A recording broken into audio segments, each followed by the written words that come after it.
Atlas Obscura Adventure Time Filming Location Edition. Hey, I'm Tara from Natalientara, and today I'm going on an Atlas Obscura adventure to all the filming locations all over Los Angeles that's on their list. If you've never heard of the Atlas Obscura, it's an amazing website that collects together all the unusual and fun things to do in cities and towns and locations all over the world. Natalie and I used the site years ago to go to 50 different locations in LA for things that we've never even heard of, and it wound up being such a great way to play the tourist in our own town. Check out the website. I will link it for you below. Today we're starting with Circus Liquor. This is actually a pretty cool location because this place has been in operation since 1959. The sign says 63, but actually 59 is when this iconic clown sign went up. You may know this location from Clueless, where Cher Horowitz is abandoned by her date after a party. It's also really cool just in that it's been in operation since 1959 and owned by the same people, so it's been passed down from father to son. The son is still running it right now. It's a pretty cool liquor store. There's a lot of stuff inside there. There's also merch, so if you want to come grab a shirt with the famous iconic circus clown. As far as visiting this out of town, this is up in North Hollywood. The parking is really easy. It's easy to get to. So if you're traveling to LA to see some filming locations, I recommend this one. This is a really good one. All right, that's enough here. Let's go. Next thing.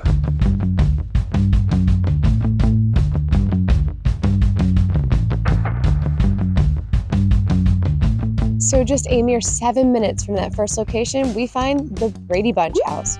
I wasn't sure when I pulled up that I would know it, but the second I turned the corner, I literally gasped.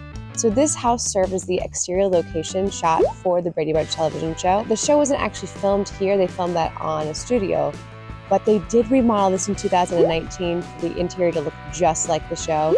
There's a video about that below. I've linked it. It's really cool. I watch it. It's really neat to see it. It's also way smaller than it looks on camera. Like I pulled it, I was like, it's so tiny. So this is actually a 2-bed and 3-bath. So obviously this did not house a family of 3 and 3 and 2,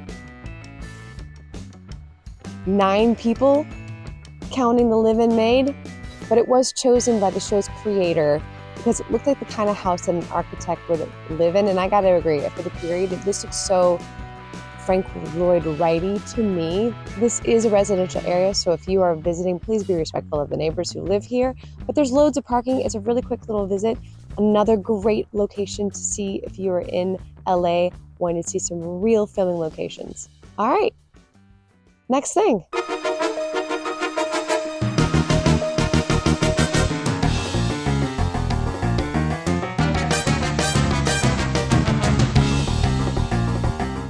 Okay, and just a short jaunt away from that last location, we have got the Batcave from the 1970 TV show Batman. They used this as the exterior shot for the car coming out of the Batcave.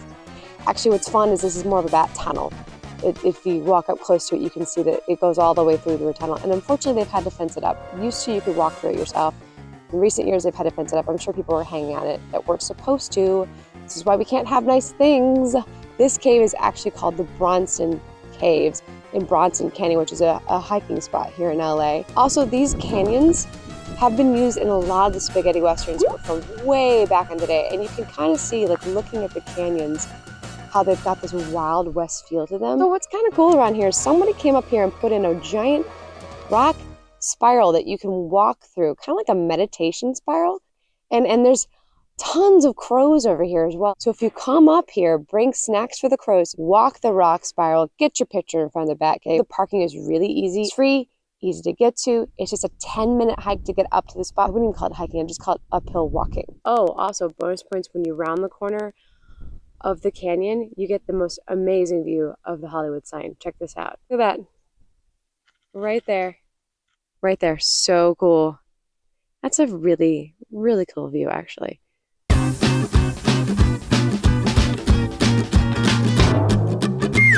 It's the entrance to Toontown, friends. If you've ever seen Who Framed Roger Rabbit, you might remember this tunnel. It's the scene where Eddie is loading his cartoon gun with cartoon bullets and about to go into town. I've always loved this location and this scene. There's something so romantic about it. 1940s noir and all that. So you can see that a lot of the decorative elements from the movie are not actually on the tunnel here. And it is busy. There is traffic coming and going because this is right next to the Griffith Observatory. So if you're planning a trip and coming to the Griffith, this is a great great little get, and it's like $10 an hour right now to park on the street. My favorite thing is actually driving through the tunnel. I don't know what it is. I love driving through here and driving through the tunnel. It always gives me the ease. Okay, I'm gonna drive you guys through the tunnel, and then let's go to our next location.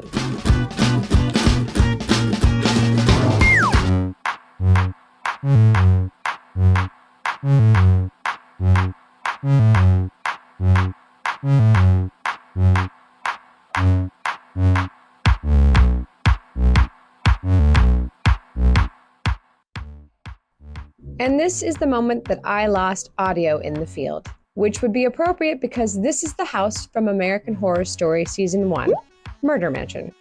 This is the Rosenheim House, originally built in 1908 by Alfred F. Rosenheim. I'm going to link below to all the amazing information about this location, but what I am going to say is it is absolutely beautiful in person. The footage is not doing it justice, and as a place to go visit, it is really, really easy to park here. Just be respectful of the neighbors. All right, next thing.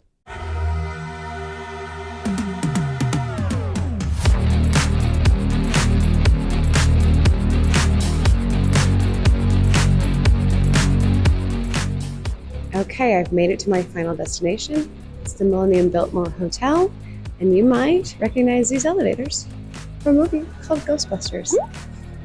There was a couple different hotels used for Ghostbusters, and this is just one of them. And I remember when Natalie and I stayed here a long time ago, we found these elevators. This hotel is pretty famous for being haunted and also a hotspot for celebrities and whatnot. You can see our full haunted episode when some stuff went down that night, from what I recall. I'll pop that video up. If you're trying to come down here, this is a tricky location to get to. Parking is very expensive. I got very lucky.